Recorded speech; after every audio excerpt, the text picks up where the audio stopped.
بسم اللہ الرحمن الرحیم۔ شداد کی جنت حصہ دوم۔ شہر کی دکانوں اور دیواروں کو مشک زعفران اور عنبر و گلاب سے سیکل کیا گیا۔ یاقوت و جواہرات کے خوبصورت پرندے چاندی کی اینٹوں پر بنوائے گئے، جن پر پہرے دار اپنی اپنی باری پر آ کر پہرے کے لیے بیٹھتے تھے۔ جب تعمیر مکمل ہو گئی تو حکم دیا کہ سارے شہر میں ریشم و زردوزی کے قالین بچھا دیے جائیں۔ پھر نہروں میں سے کسی کے اندر میٹھا پانی، کسی میں شراب، کسی میں دودھ اور کسی میں شہد و شربت جاری کر دیا گیا۔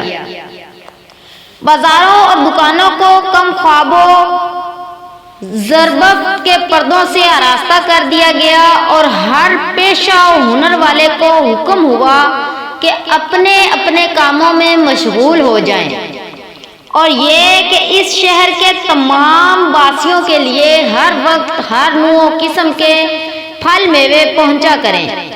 12 سال کی مدت میں یہ شہر جب اس سجاوٹ کے ساتھ تیار ہو گیا تو تمام امراء و ارکان دولت کو حکم دیا کہ سب اسی میں آباد ہو جائیں۔ پھر شداد خود اپنے لاؤ لشکر کے ہمراہ انتہائی تکبر اور غرور کے ساتھ اس شہر کی طرف روانہ ہوا۔ بعض علماء و مصلحین کو بھی ساتھ لیا، اور راستے بھر ان سے ٹھٹھا و تمسخر کرتے ہوئے ان سے کہتا رہا، ایسی جنت کے لیے تم مجھے کسی اور کے آگے جھکنے اور ذلیل ہونے کا کہہ رہے تھے۔ میری قدرت و دولت تم نے دیکھ لی۔ جب قریب پہنچا تو تمام شہر والے اس کی استقبال کے لیے شہر کے دروازے کے باہر آ گئے اور اس پر زر و جواہر نچھاور کرنے لگے۔ اسی ناز و ادا سے چلتے ہوئے جب شہر کے دروازے پر پہنچا تو روایت ہے کہ ابھی اس نے گھوڑے کی رکاب سے ایک پاؤں نکال کر دروازے کی چوکھٹ پر رکھا ہی تھا کہ اس نے وہاں پہلے سے ایک اجنبی شخص کو کھڑے ہوئے دیکھا۔ اس نے پوچھا، تو کون ہے؟ اس نے کہا، میں ملک الموت ہوں۔ پوچھا، کیوں آئے ہو؟ اس نے کہا، تیری جان لینے۔ شداد نے کہا، مجھ کو اتنی مہلت دے کہ میں اپنی بنائی ہوئی جنت کو دیکھ لوں۔ جواب ملا، مجھ کو حکم نہیں۔ کہا، چلو اس قدر ہی فرصت دے دو کہ گھوڑے پر سے اتر آؤں۔ جواب ملا، اس کی بھی اجازت نہیں۔ چنانچہ ابھی شداد کا ایک پاؤں رکاب میں اور دوسرا چوکھٹ پر ہی تھا کہ ملک الموت نے اس کی روح قبض کر لی۔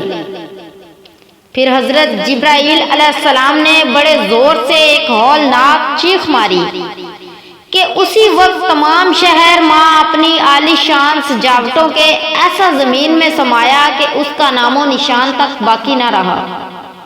قرآن پاک میں اس کا ذکر اس طرح ہوا ہے۔ ترجمہ، وہ جو ارم تھے بڑے ستونوں والے، اور شہروں سے اس کے مانند کوئی شہر شاندار نہ تھا۔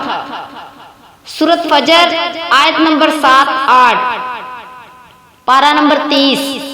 شداد اور اس کی جنت کا انجام معتبر تفاسیر میں لکھا ہے کہ بادشاہ اور اس کے لشکر کے ہلاک ہو جانے کے بعد وہ شہر بھی لوگوں کی نگاہوں سے اوجھل کر دیا گیا، مگر کبھی کبھی رات کے وقت عدن اور اس کے ارد گرد کے لوگوں کو اس کی کچھ روشنی اور جھلک نظر آ جاتی ہے۔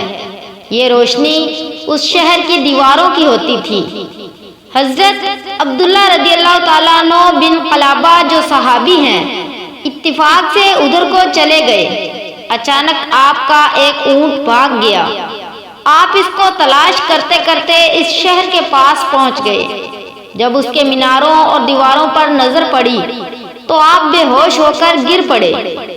جب ہوش آیا تو سوچنے لگے کہ اس شہر کی صورتحال تو ویسی ہی نظر آتی ہے جیسی نبی کریم صلی اللہ علیہ وآلہ وسلم نے ہم سے شداد کی جنت کے بارے میں بیان فرمائی تھی۔